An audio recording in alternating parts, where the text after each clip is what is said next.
화면 들어왔어요? 아, 그 사인 좀 주지. 네, 목 좀 축이고. 예.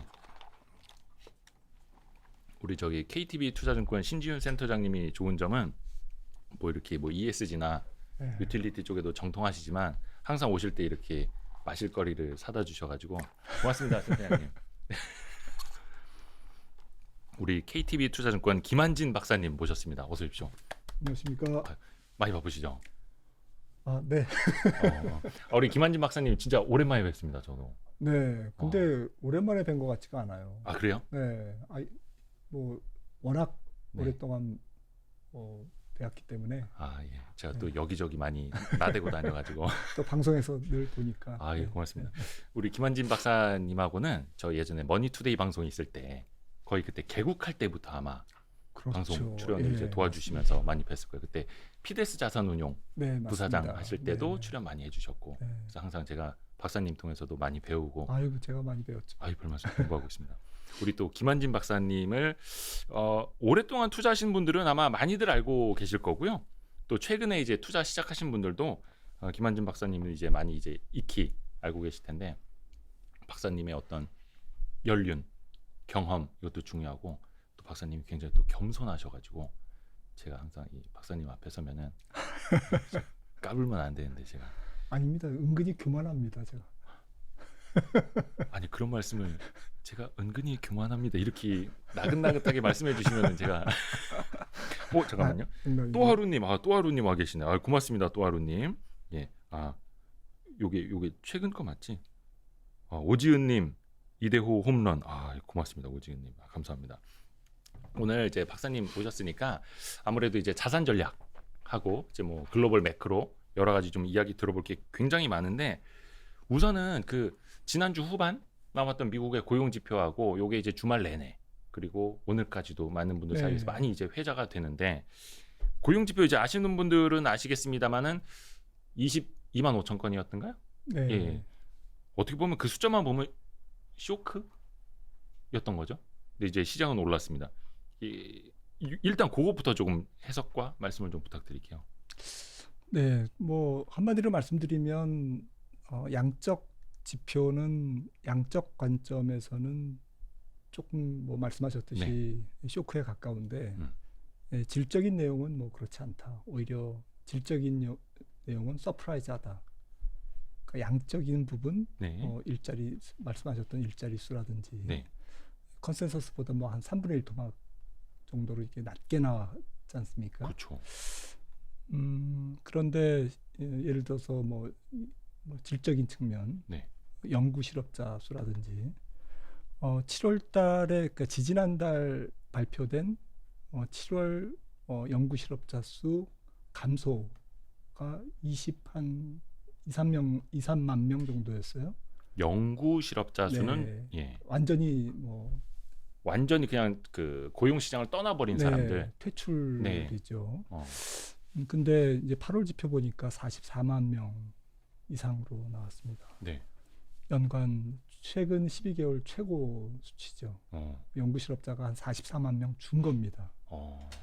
그러니까 줄어들은 그 연구 실업자 질적으로 굉장히 좋아진 거고요.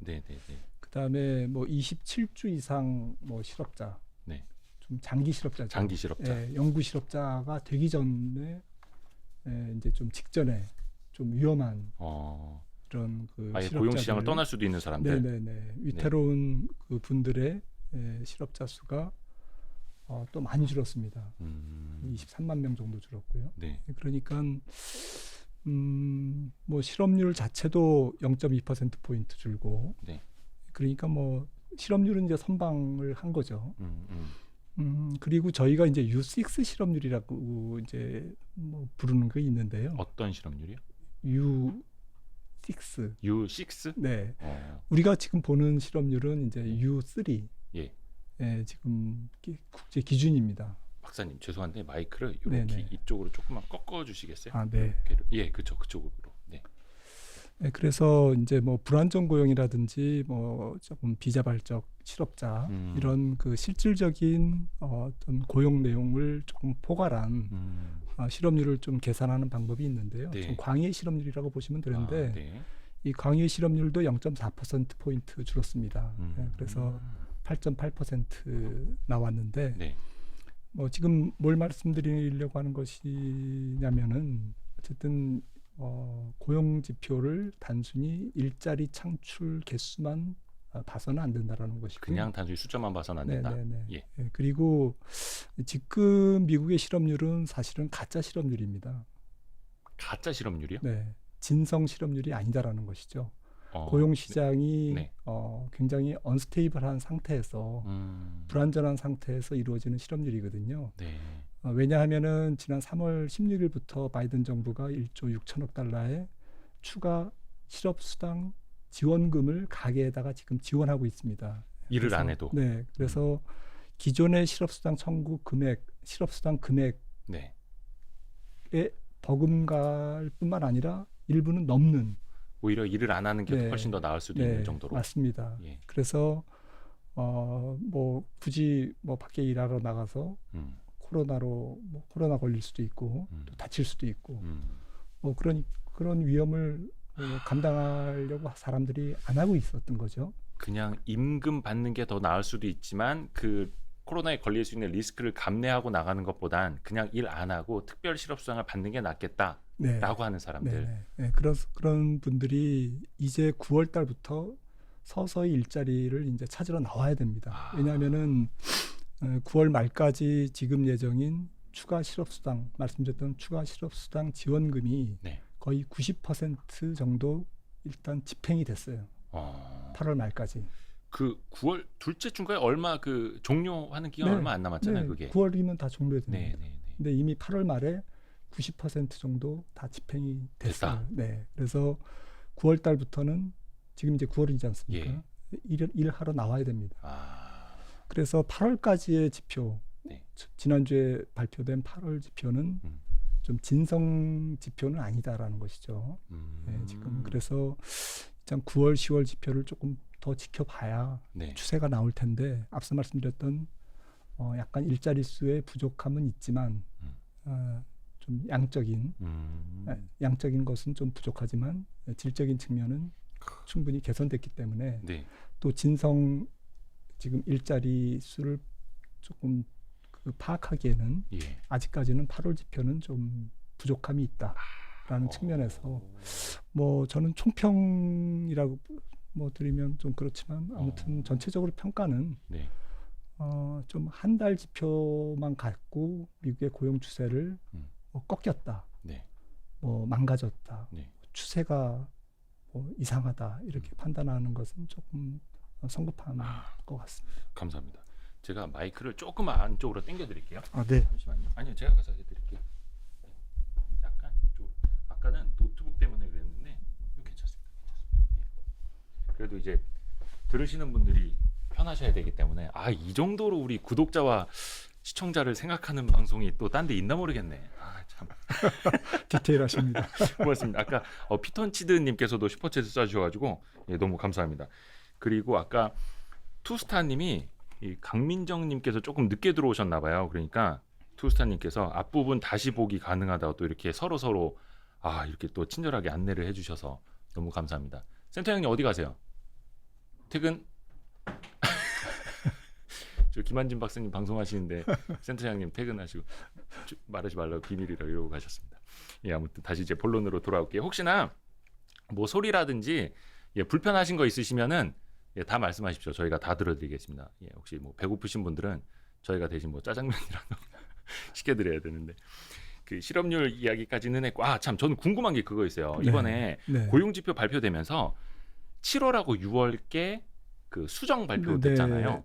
수정 발표됐는데 7월께 94만 3천 명이 105만 3천 명으로 수정이 맞습니다. 됐고 6월께 93만 8천 명으로 발표가 원래 됐던 게 96만 2천 명으로 발표가 됐고 6월 건 그렇다 쳐도 7월께 거의 11만 명의 오차가 생겼더라고요.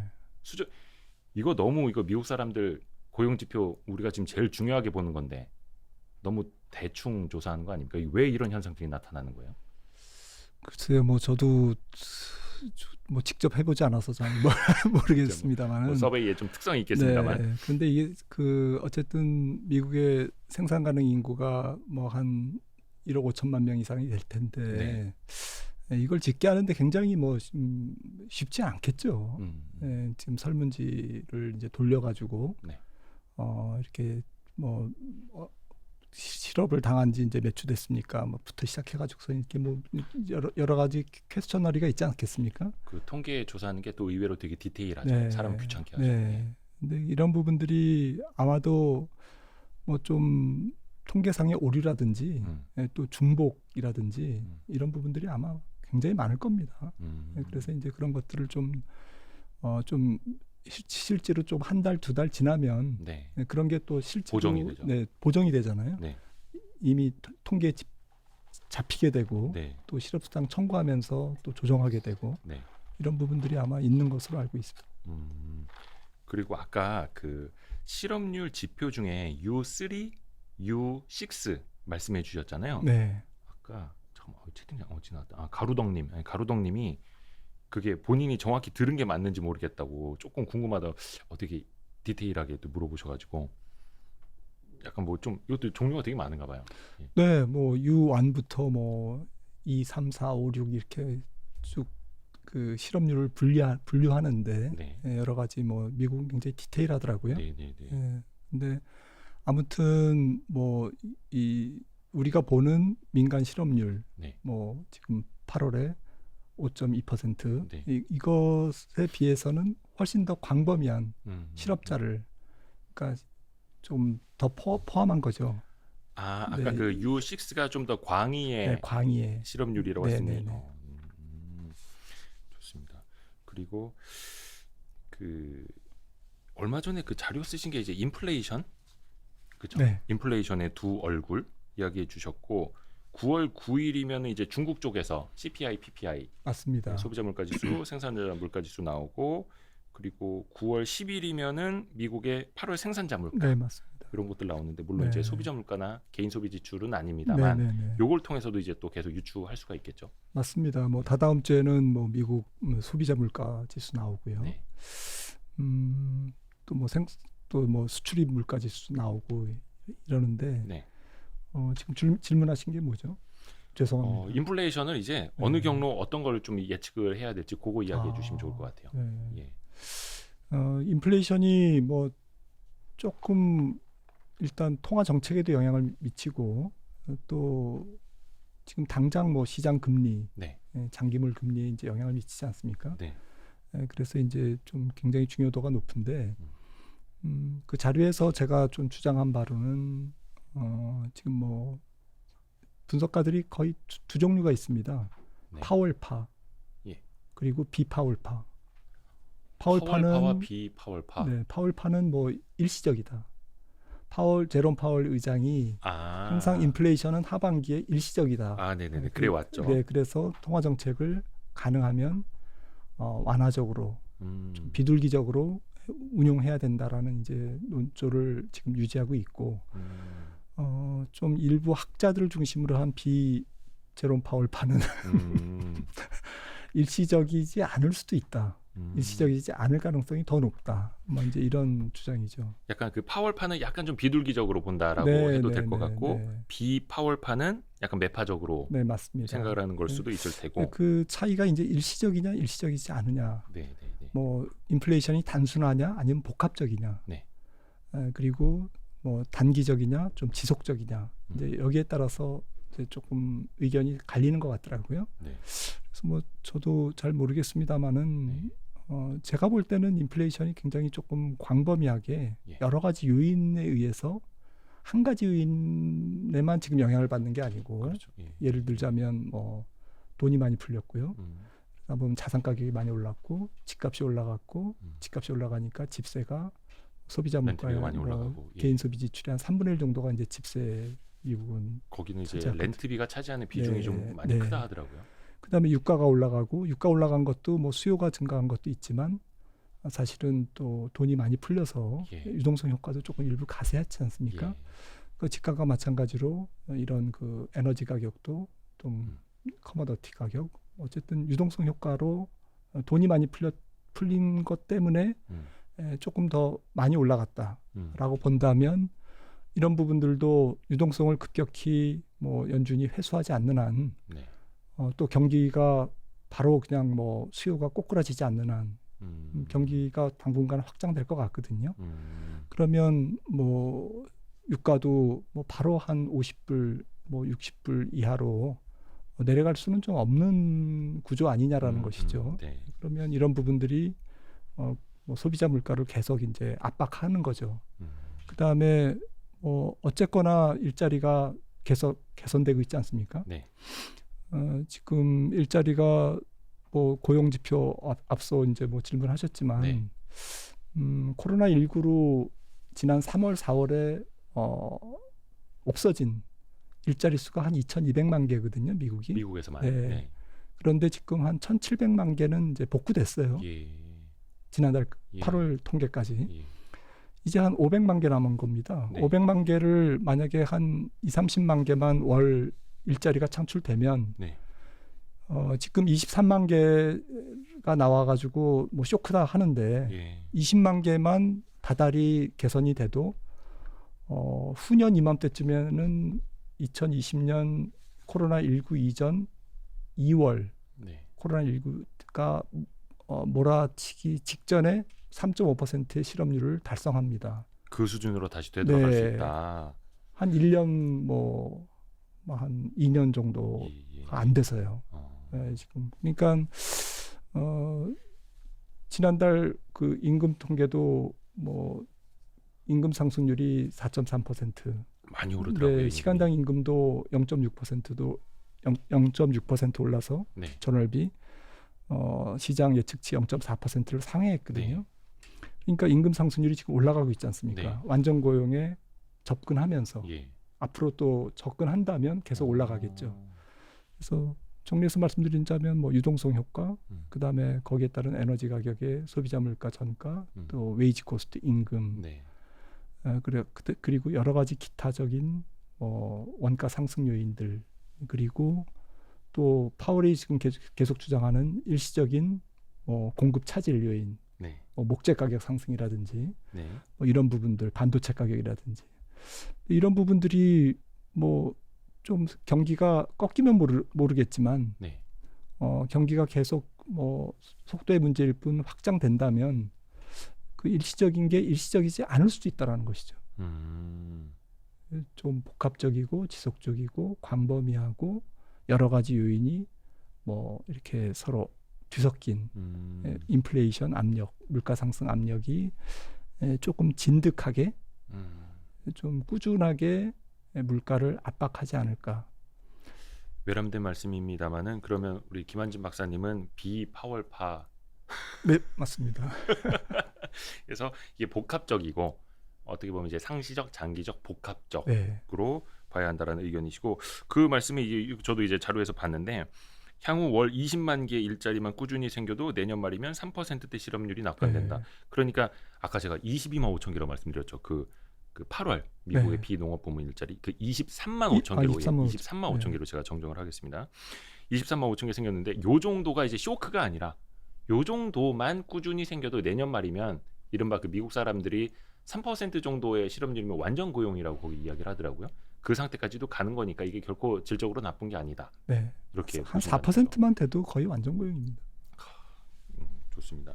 그러면 요거를 이제 역으로 우리가 생각을 하자면 고용이 굉장히 이제 나쁘지 않은 상태로 질적으로도 가고 있고 물가라는 건 이제 말씀해 주셨습니다만 상시적이고 복합적으로 장기적으로 이제 압력이 가해질 수 있다라고 말씀을 하셨으면 미국의 금리 인상 시점이라는 게 사실 그리 멀지 않을 것이다라는 결론으로도 귀결을 우리가 할 수 있을 것 같거든요. 맞습니다. 네, 당초 파월 의장과 연준이 FOMC에서 금리 인상에 먼저 조건으로 내세웠던 부분이 세 가지였습니다.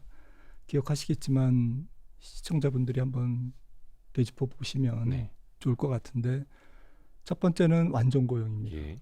두 번째는 물가가 2%에 달성되면 세 번째는 2%를 좀 장기간 지속적으로 유지되면 이 세 가지 조건, 그러니까 완전 고용과 2%의 물가가 장기적으로 지속될 정도의 경기 회복이면 금리를 올리겠다라는 것이죠. 네.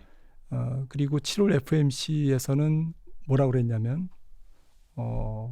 거기에서 처음으로 이제 테이퍼링에 대한 가능성을 이제 좀 구체화했거든요. 네. 지난 7월 FOMC에서 발표는 이제 8월달에 나왔지만 내용은 어쨌든 상당히 충족해 갔기 때문에 연준의 위원들이 이런 정책 기조의 변화에 동의했다라고 이제 얘기했고 파월 의장이 잭슨 홀 미팅 온라인 연설에서도 나도 그런 쪽의 의견이었다. 네. 7월 달 FOMC 할 때 조건을 상당히 충족했다라고 본다.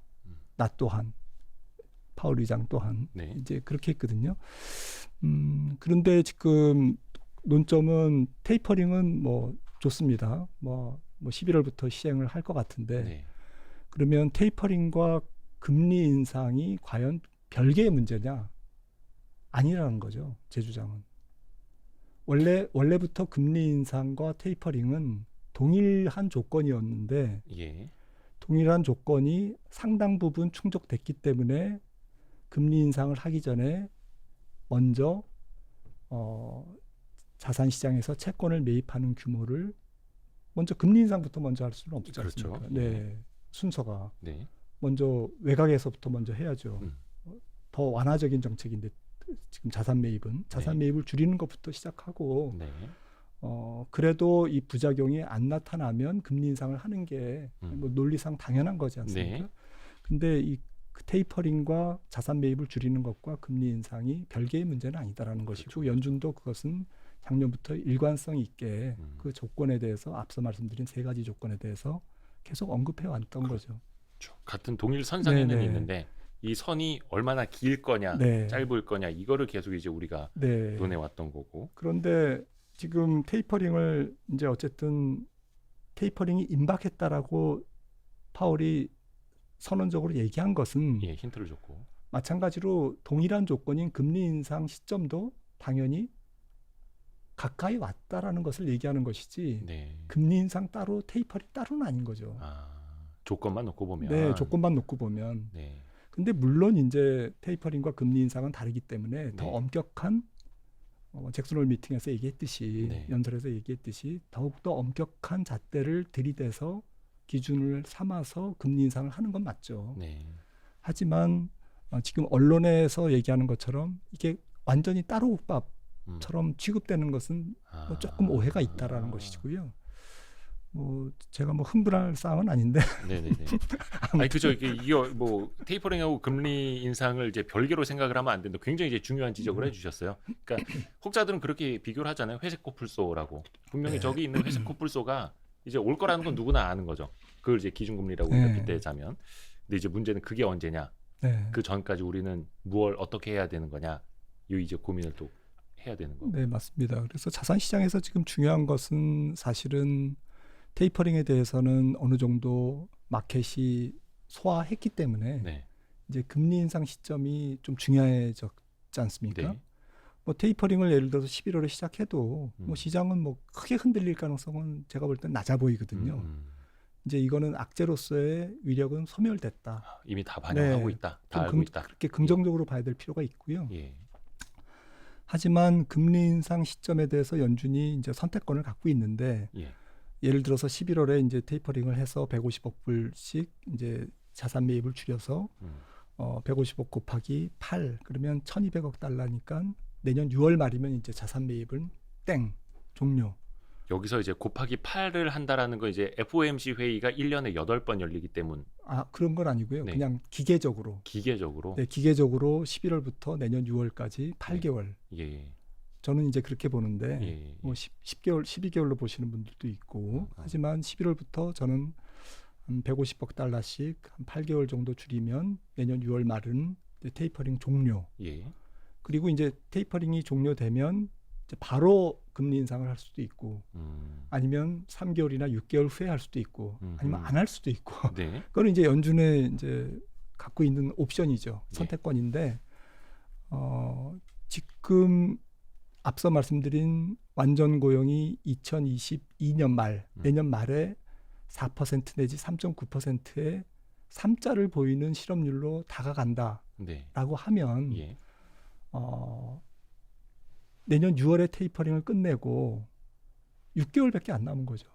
기준금리 인상 시점까지. 네. 예. 그러니까 내년 하반기에 만약에 고용 시장이 중간에 망가지면 뭐 얘기가 달라지는데 네.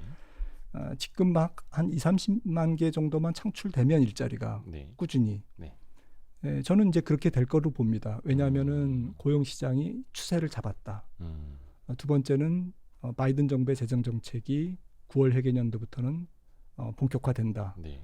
그리고 실업수당 추가 지원이 없기 때문에 앞서 말씀드렸듯이 일하러 나온다. 네. 사람들이. 네. 그리고 기업은 지금 일손이 부족해서 난리다. 예. 소위 구인 구직 비율이 지금 사상 최고다. 예. 일자리가 부족한 거예요. 사람이 부족한 사람을 못 구하고 네. 있죠 지금 기업들이. 네. 거기다 연말 소비 시즌 네. 그리고 코로나19가 잡히는 순간 서비스업 쪽이 지금 고용이 가장 취약한 부분인데 이 부분이 급속하게 개선된다. 이런 등등의 요인으로 네. 한 달에 20-30만 개 일자리 창출로 내년 말이면 3.9% 정도의 완전 고용, 준완전 고용 상태에 도달하는 것이 확률이 높다라는 게 이제 제 생각이고 그렇다면 테이퍼링도 급할 뿐만 아니라 테이퍼링이 끝난 뒤에 금리 인상도 상당히 긴박하게 이루어질 가능성이 높다. 그게 만약에 팩트라면 네. 자산 시장은 한 6개월에서 1년 정도는 선반영하니까 시장이 뭔가 이게 힘이 없을 수 있다라는 거죠. 사람들은 왜 힘이 없지? 예를 들어서 네. 만약에 그게 팩트라면. 네. 근데 6개월이나 9개월 보면 결국 연준은 테이퍼링도 연초에는 안 할 것 같이 얘기했습니다. 네. 멀리 있다라고 얘기했습니다. 네. 그런데 7개월 만에 말을 바꿨잖아요. 지금 금리 인상도 마찬가지. 할 거 다 하면서 네. 시장을 감싸는 척하는 태도에 네. 시장은 냉소적인 반응을 보이지 않을까요? 만약에 그렇다면.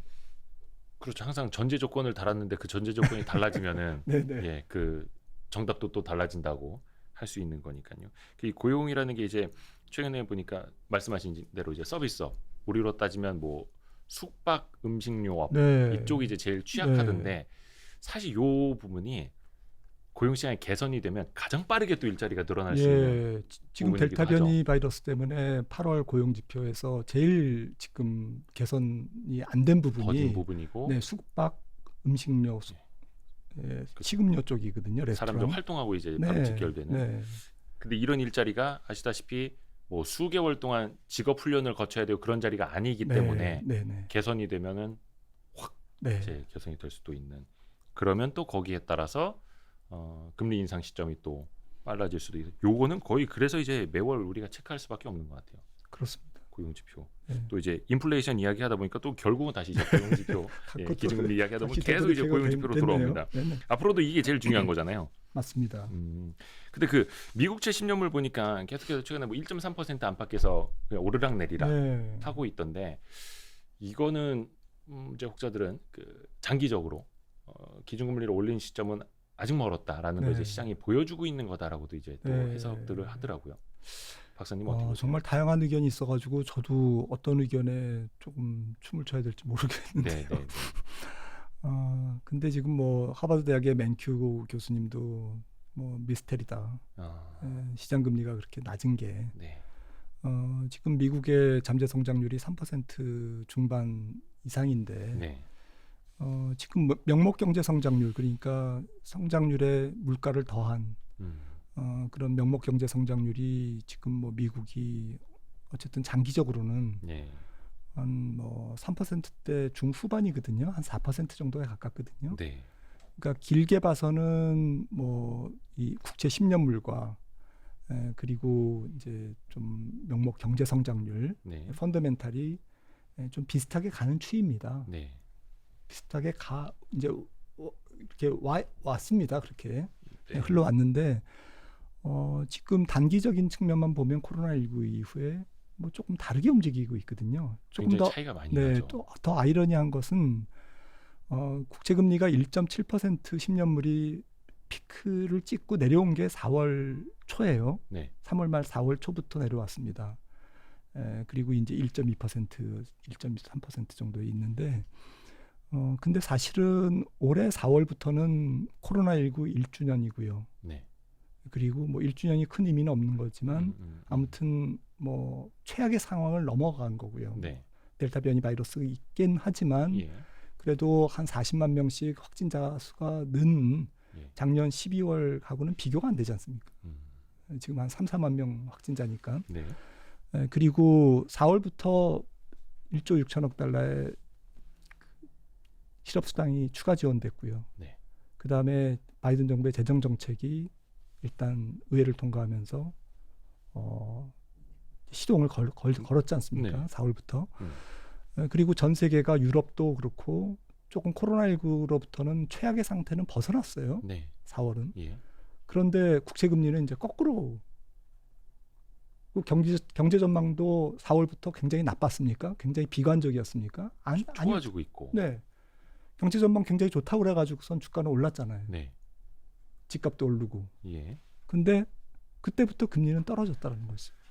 이상한 게 연초에 미국채 10년 물금리가 한때 한 3%대 육박하면서 네. 이거 뭐 난리 났다. 바로 뭐 거의 내일 모레 기준금리 올려야 되는 조건이 만들어진 것처럼 막 자산 시장이 막 깜짝깜짝 놀라고 했었잖아요.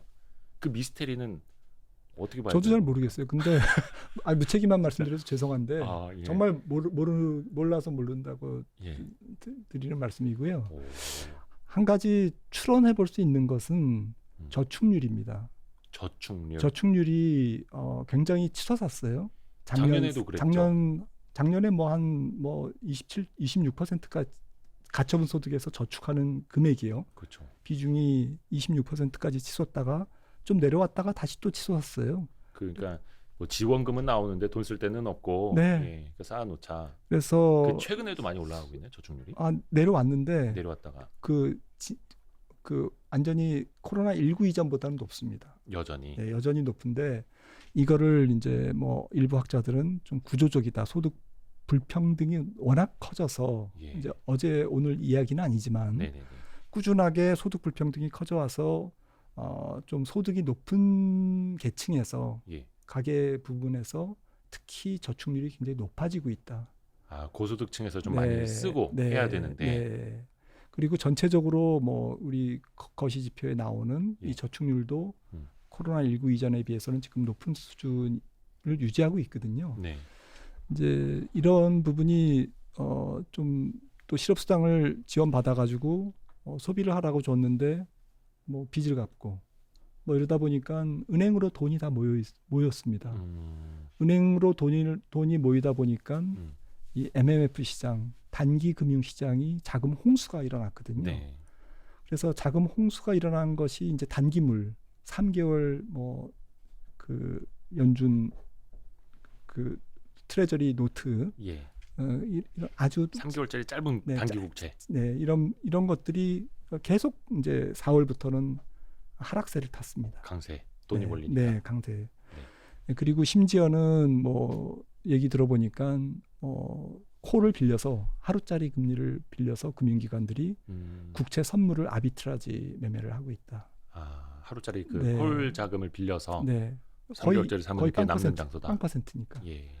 네, 그래서 이런 여러 가지 좀 소음거리들이 노이즈가 좀 많다라는 것으로 이제 지금 사람들이 국채 금리의 하락을 조금 설명하려 들고 있고. 네. 근본적인 것은 어쨌든 뭐 금리는 투자가 저축보다 많아야 금리가 올라가는데 경제 이론에서 네.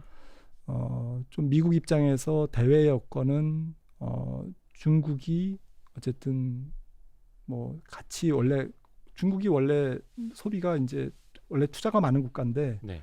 이제 서서히 이제 구조적으로 소비가 늘어나는 국가로 이제 변신하고 있지 않습니까? 중국이 그렇죠. 네. 네, 그러면 이제 금리가 뜰 텐데 미국 입장에서 이제 자금 부족 현상이 나타나서 네. 전 세계적으로 그런데 이 부분이 이제 코로나19 때문에 조금 제동이 걸렸죠. 그런 부분도 있고 또 미국 내에서는 그런 유동성 환경을 만드는 특수한 요인들이 뭐 여러 방면에서 나타나고 있고 그래서 단기 금융 시장의 자금 홍수가 장기채마저도 조금 억누르는 예. 그런 효과를 일부 제공하지 않았을까. 예, 그렇게 좀 파악하고 있습니다. 구조적으로. 네. 요거는 다시 그러면은 어떤 이제 홍수라고도 표현을 해주셨는데 어떤 좀 유동성 흡수에 대한 확실한 이제 시그널이 나타나면은 또 돌변할 수도 네. 있을 테고요. 뭐 물론 이제 시장이 먼저 또 그걸 반영을 할 수도 있겠습니다만. 네. 가장 뭐 중요한 게 뭐 현금성 통화인데요. 네. 현금성 통화가 M1 뭐 이러지 않습니까? 예. 저축성 예금과 이제 요구불 예금. 예. 협의의 통화. 네, 협의의 통화인데 네. 이 협의의 통화가 지난 코로나19 터진 다음에 한 4월, 5월에 예. 미국 기준으로 4배가 늘어났습니다. 그 이전에 비해서. 네. 이게 아직까지도 좀 자금 홍수원 역할을 하고 있는 것이죠. 지금도. 네. 그 약간 이제 좀 방향성에 대해서 좀 이야기를 해보자면 약간 뭐 기준금리 인상 시기는 이제 뭐 고용 지표에 따라서 굉장히 이제 달라질 수 있다라고 하셨는데 다만 그다지 정말 뭐 2023년 이렇게 보는 사람들만큼 이제 길게 보시지는 않은 것 같고 개인적인 느낌은 지금 뭐 미국의 각각 지역 연준 총재들도 이야기하는 게 2020년 말에 필요하다. 뭐 예상된다 이런 이야기들도 나오고 늦게 봐야 2023년 초. 근데 그 개인적인 질문은 2020년 말이냐 2023년 초냐 기준금리 인상 시점이 2022년 말이냐? 네, 네. 2023년 초냐? 네, 네. 그게 약간 그렇게 중요할까? 라는 생각도 좀 하거든요. 둘과 그게 뭐 2, 3개월 차이일 수도 있겠고. 네, 그렇게 중요한 것은 아니죠, 사실은. 예. 네. 근데 이제 몇 가지 의미에서는 그 시장에 이제 좀 반응을 달리 만드는 요인은 될 수 있다라고 생각이 되는 게 뉘앙스의 차이인데요. 네. 급하냐, 안 급하냐, 굉장히 급하냐. 이런 부분들이 조금 좀 뉘앙스의 차이죠.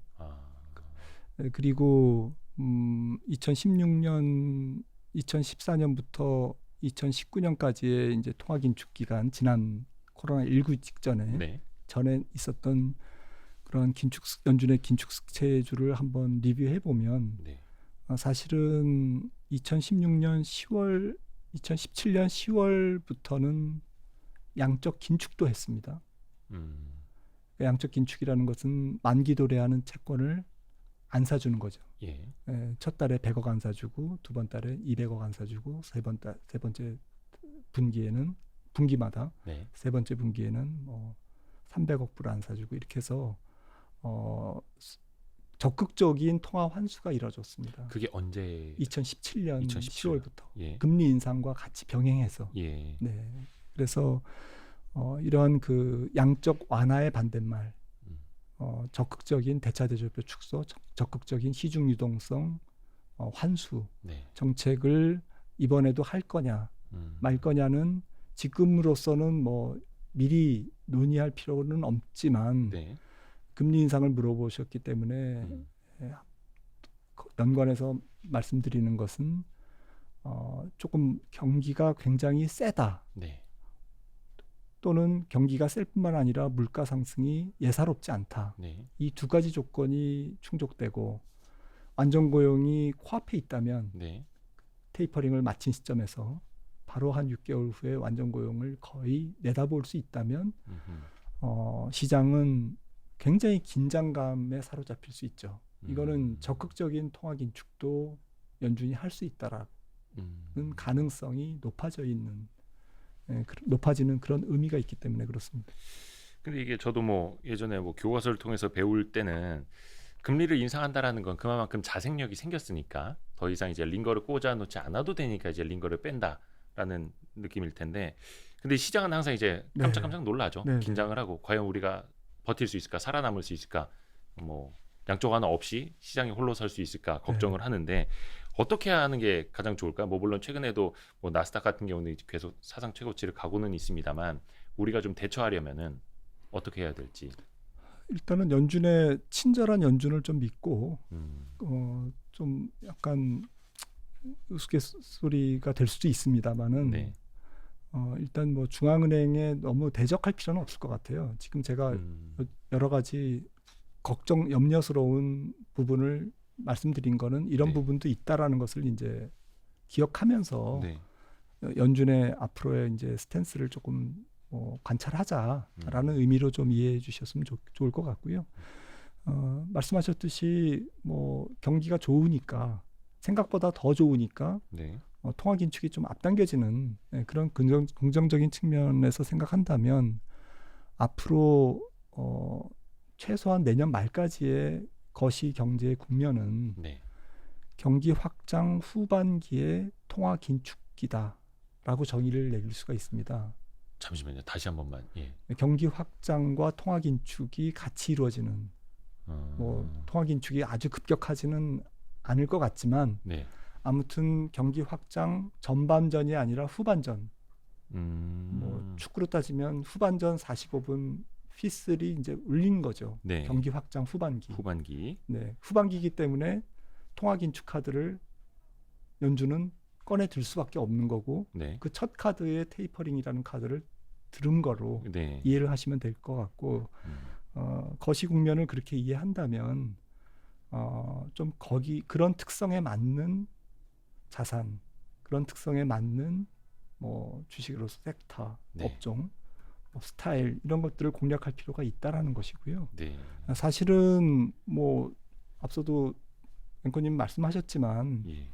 이거는 계속 유연하게 연준의 태도와 뭐 반대에 있는 경기 확장의 진도율, 속도, 기울기 이거는 뭐 계속 매달 수정해 가야 됩니다. 저희도 네, 연준이 네. 수정하는데 뭐 저희가 뭐라고 수정을 안 하는 구불 예. 네. 그래서 뭐 시류를 좀 쫓아가야 되고요. 네. 고집 부리지 말고.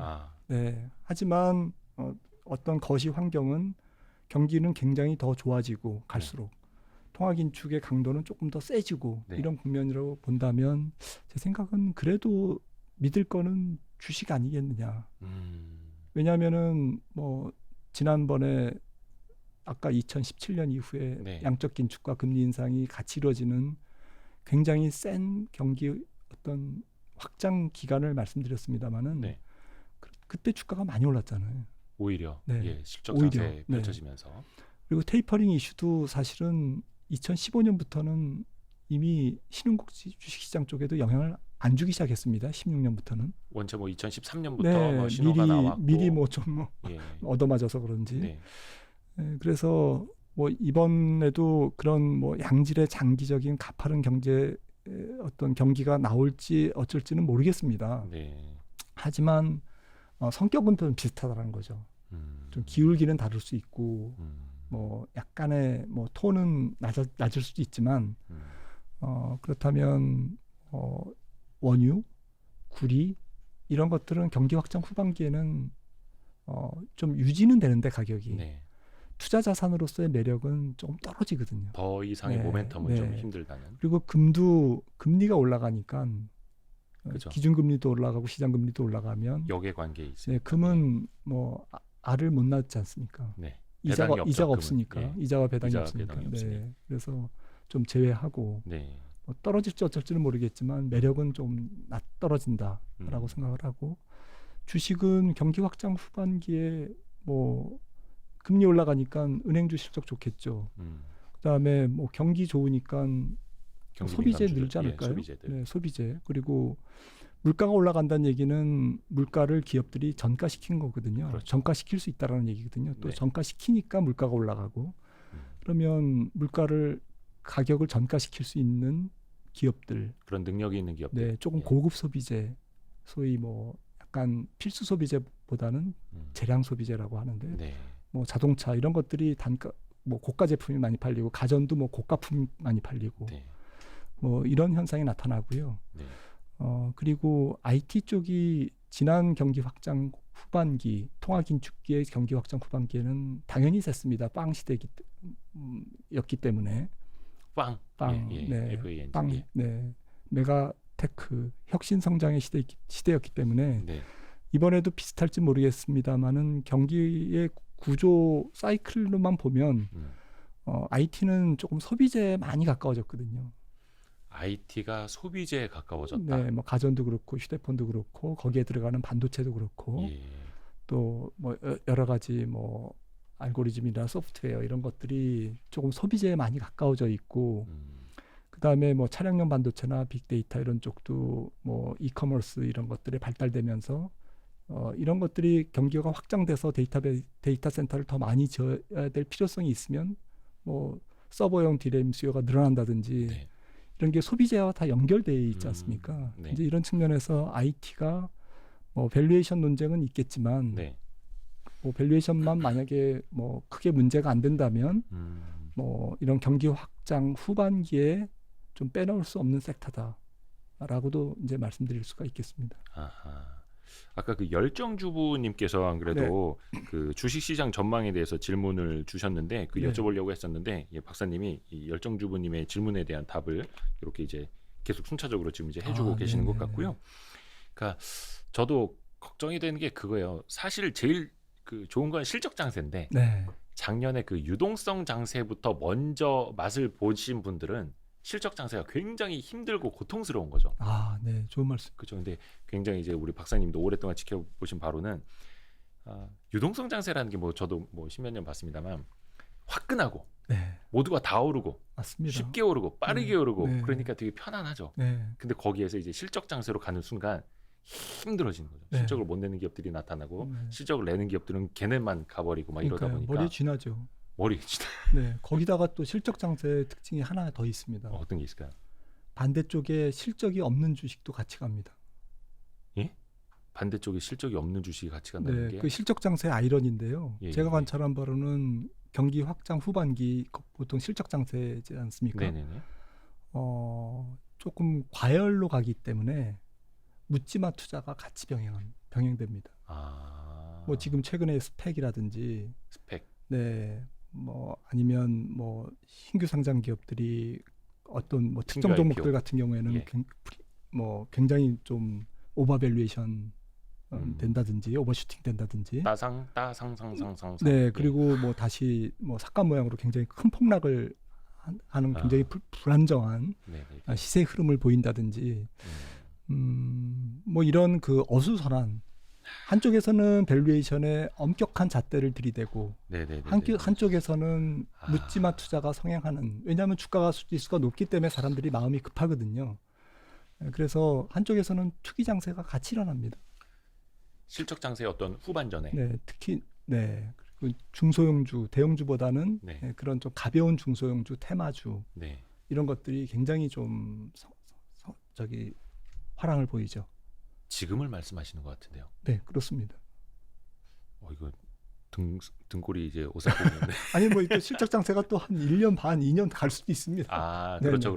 사실 유동성 장세는 이제 그 연준이 이제 밑장을 빼기 시작하면 이제 긴장을 할 수밖에 없는 건데 말 그대로 경기만 좋다면 골디락스가 이어진다면 실적 장세가 뭐 물론 이제 사이클이 좀 있는 산업들이 많아서 그러긴 한데 1년이 갈 수도 있고 2년이 갈 수도 있고 3년이 갈 수도 있고 하는 거니까.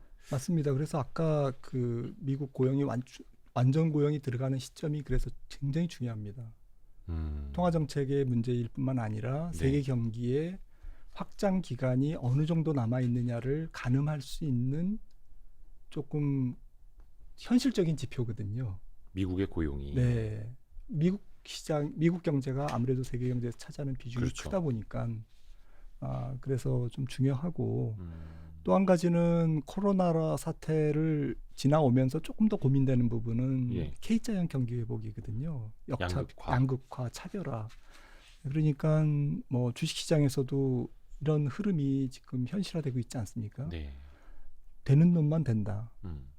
정말 선별적으로 간다. 근데 특히나 실적 장세 후반기에 가면 혹은 종반부에 가면 많은 종목들의 밸류에이션이 비싸져 있기 때문에 그게 더욱더 줍니다. 범위가. 그래서 종목 고르기가 굉장히 까다롭고 지수는 오르지만 뭐 본인의 계좌의 수익률은 뭐 제자리거나 거꾸로 가는 그런 게 오히려 실적 장세 후반기에 전형적인 현상이거든요. 이런 부분들을 조금 이해하시면서 어쨌든 종목을 좀 꼼꼼하게 고르시는 노력이 필요할 것 같습니다. 우리 열정주부님께서 디테일하게 채팅 체크해 주시네요. 감사합니다. 김한진 박사님 너무 팬인데 와이스트릿에서 뵈서 더 반갑다고. 고맙습니다. 열정주부님. 감사합니다. 이 열정을 제가 좀 배워야 되는데 이렇게 열심히 감사합니다. 질문해 주시는 분들 제가 또 다른 그 질문을 못 본 게 사실은 많습니다. 그래서 흘러가는 채팅들을 다 체크를 못 해가지고 우리 박도광님은 이제 운전 중이신데 채팅을 하고 계시네요. 앞에 신호등 잘 보십시오. 예, 신호등. 예, 우리 크레이지빵님도 예, 감사합니다. 그러면 이제 말씀해 주신 게 미국의 고용이 결국 경기의 확장 기간을 가늠할 수 있기 때문에 굉장히 중요하다라고 말씀을 해주셨고, 그러면 요럴 때 우리는 어느 쪽으로 좀 가서 미국의 고용을 같이 신경을 쓰면서 스텝을 밟아 나가면 되는지, 뭐 섹터가 됐든 뭐 업종이 됐든 뭐 비슷한 말이긴 합니다만 좀 구분을 좀 해주실 수 있을까요? 네, 좀 아까 말씀드렸듯이 뭐 섹터는 뭐 좀 말씀드렸고요. 네. 스타일은 이제 성장주냐 가치주냐 뭐 이런 뭐 구분을 조금 하는데, 아까 섹터는 이제 경기 소비자라든지 네, 뭐 경기 소비재, 자동차, 은행, 은행주, 뭐 또 증권주는 뭐 우리나라는 밸류에이션이 괜찮은데 네. 뭐 미국은 잘 모르겠습니다. 뭐 증권주는 사실은 금리가 올라가면 보유 채권에 손실도 나고, 예, 원래 조금 역의 관계가 네, 있다고 막 또 비즈니스는 또 좀 잘 될 수도 있고, 네. 뭐 이러니까 좀 뭐 중립인데 뭐 증권주는 지금 좀 PR이 싸니까 네. 뭐 은행주 가면 뭐 좀 비슷하게 가겠죠. 예. 아무튼 그런 쪽에서 조금 이렇게 종목을 고르려고 노력해야 되고, 특히 조금 대형주보다는 우리나라 시장은 좀 경기 확장 후반기에는 중소형주가 조금 유리합니다. 경기 확장 후반기에는 중소형주가. 네. 그런데 뭐 이번에도 어쨌든 대주주 과세 이슈가 이제 뭐 4분기는 조금 항상 있고, 또 이번에는 또 주가가 많이 올라서 10억 그 과세 대상이 이제 또 올라가 있을 테니까. 또 올라가 있을 테니까 뭐 그런 약간의 수급적인 뭐 이슈가 있겠습니다만, 또 그런 벌써 걸 그거 고민해야 되는 네, 찬바람 부는 계절이 돼가지고 내일 모레가 10월이니까 매년 말 그렇습니다. 이제 그런 부분들이 있겠습니다만, 예. 아무튼 그리고 뭐 전체적으로는 선진국 시장이 조금 강할 겁니다. 신흥국 시장보다는.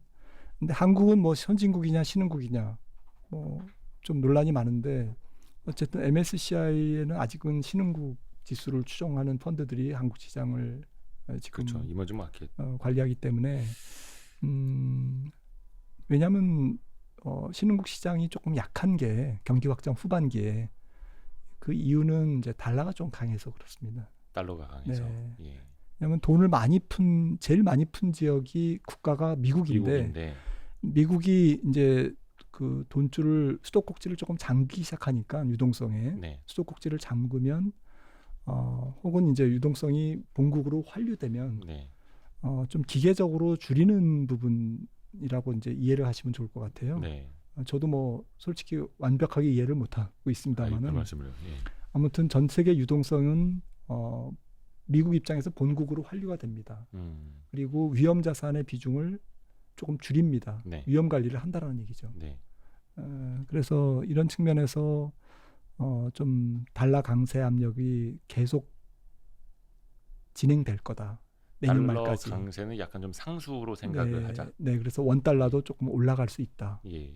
원화 약세죠. 네. 위안화도 조금 약세로 갈 수 있고. 그러니까 전반적으로 자산 시장이 이머징 마켓, 신흥국은 좀 맞바람을 뚫고 이제 항해를 해야 되는 이제 이런 상황이라는 것이죠. 네. 맞바람을 뭐 피해서 이렇게 올라가는 주식은 있는데 네. 좀 힘들다라는 것이죠, 전체적으로. 그래서 선진국 시장이 조금 유리하다. 그래서 경기 확장기니까 야, 이때부터 신흥국 펀드 좀 사야지. 이렇게 생각하실 때 한 번 더 좀 생각해 보실 것을 좀 권유드립니다. 그렇기는 하죠. 뭐 약간 뭐 밸류에이션 메리트는 신흥국이 더 있을지언정. 네. 예, 그렇죠. 약간 달러 강세 시기에는 또 미국이 이제 돈줄을 죄게 된다면 더 이제 달러 쪽으로 돈이 몰리게 될 테고. 그거는 아마 10년 전 글로벌 금융 10년이 아니구나. 더 됐구나. 예. 글로벌 금융위기 이후에 어떤 뭐 테이퍼링, 기준금리 인상 요 사이클 한번 보신 분들은 요게 좀 학습 효과로 있으실 텐데 주린이 분들은 아마 그게 좀 없으실 것 같기도 하고. 우리나라는 선진국이긴 한데 선진국 마켓에만 못 들어갔고 이제 선흥국이라고. 선진국인데 신흥국인 선흥국. 예, 안타깝습니다. 근데 어차피 우리나라는 어떻게 보면 외국인들 입장에서는 이제 달러와 교환을 해서 투자하는 시장이기 때문에 설사 나중에 뭐 MSCI 선진 시장에 들어간다 하더라도 달러를 바꿔서 투자해야 하는 시장이잖아요. 네, 네. 그러면 또 이제 그거는 이제 어떻게 보면 수급 측면에서 역의 상관관계로 또 네. 갈 수밖에 없을 것 같고. 그렇죠. 그런데 뭐 선흥국이라고 말씀을 하셨지만 어쨌든 한국은 산업구조상 뭐 경제구조의 안정성, 예. 환율의 경쟁력, 네. 그다음에 이제 뭐 혁신성장 기업의 비중, 뭐 이런 것들을 따져봤을 때는 선진국 시장이죠. 경제 펀더멘털은 정말 좋죠. 네. 건전성. 예. 네, 그래서 외국인들이 선진국 신흥국 시장에서 쉽게 이탈할 수가 없는, 버릴 수 없는 카드다. 네. 하지만 전체적으로 위험자산의 비중을 조금 줄이는 과정에서는 줄여야 할 때는 또 아이러니하게 대만과 한국 시장이 가장 유동성이 풍부한 시장이기 그렇죠. 때문에 예. 먼저 줄이거든요. 먼저 쉽게 줄일 수 있기 때문에. 해지도 잘 되고. 네, 그래서 최근에 뭐 외국인들의 상반기의 매도가 달러 강세, 조금만 달러 강세로 가도 네. 이제 그러한 움직임이 나올 수 있다라는 것이죠. 벌써 6시 30분이 지나고 있어가지고 시간이 꽤 지났습니다. 예, 제가 이제 채팅창을 다 체크는 못했는데 혹시나 뭐 여러분의 질문이 있으셨는데 제가 못 봤는지는 모르겠는데 예, 다행히 큰 저기는 많지는 않은 것 같네요. 혹시 그 김한진 박사님은 저희 와이스트릿 또 다음번 출연이 언제쯤 있을까요? 네, 저희 한번 스케줄을 봐야 될 것 같습니다. 뭐 한참 뒤일 것 같은데요. 좋은 자료 쓰시고 네. 또 이제 좋은 아이디어 생기고 네네. 하면은 언제든지 예, 찾아주십시오. 순서 무시하고 또 그 와도 중간 또 와도 좋죠. 예, 왜냐면은 그렇습니다. 저희가 요 뒤에 그 배너를 세워놓기는 했는데 이제 KTB 투자증권 리서치 센터에서 저희 와이스트릿 하고 이제 구독자분들에게 좀 도움을 주시기 위해서 이렇게 이제 함께 손을 잡아주셔가지고 너무 감사합니다. 알겠습니다. 저희 진짜 저희가 감사하죠. 예, 가진 거는 이제 맨몸밖에 없는 와이스트릿. 아까 열정 주무님이 계셨는데 이제 열정 와이스트릿 열정밖에 없거든요. 저희는 열정하고 또 없는 게 염치가 없어가지고. 그래서 저희가 요 뒤에 이제 갑자기 없던 배너가 생겨서 이제 깜짝 놀라시는 분들 계시겠지만 저희가 뭐 해드릴 수 있는 건 없고 예, 출연해 주시는 분들 너무 감사해서 요 뒤에다 이제 KTB 투자증권 배너를 세워놨습니다. 그 빙고 스마트라고 하네요. MTS가 맞습니다. 예. 빙고 스마트 KTB 투자증권 빙고 스마트 예. 저도 깔겠습니다. 진짜 좋아요. 진짜로요? 네. 고맙습니다. 저도 한번 써보겠습니다. 우리 KTB 투자증권의 그 리서치 센터에서 앞으로 월요일과 수요일에 나와 주실 겁니다. 그리고 김한진 박사님은 또 약간 거시 경제나 뭐 금리나 이렇게 이제 흔들린다. 그럴 때 바로 이제 저희가 SOS 찍겠습니다. 언제든지 콜하십시오. KTB 투자증권이 가까워갖고 저희가 이렇게 따따따 이거 하면은 SOS 신호가 보일 수도 있습니다. 예, 고맙습니다. 그래서 오늘 이제 뭐 좋은 하루님, 뿌뿌님, 예, 로샤님도 수고 많으셨고요. 김은아님도, 예, 말팽수님, 아로보제이님, 예, 많이들 들어와 계시는데, 예, 이제 오늘부터 매일 이제 오후 5시에 와이스트릿이 이제 라이브를 시작을 했고요. 내일도 5시에 계속 됩니다. 여러분 이제 많이 5시에 좀 찾아주십시오. 오늘 김한진 박사님 너무 감사합니다. 좋은 말씀 진짜 많이 들었습니다. 아닙니다. 예, 다음번에 한번 또 연락드리겠습니다. 고맙습니다. 감사합니다. 감사합니다.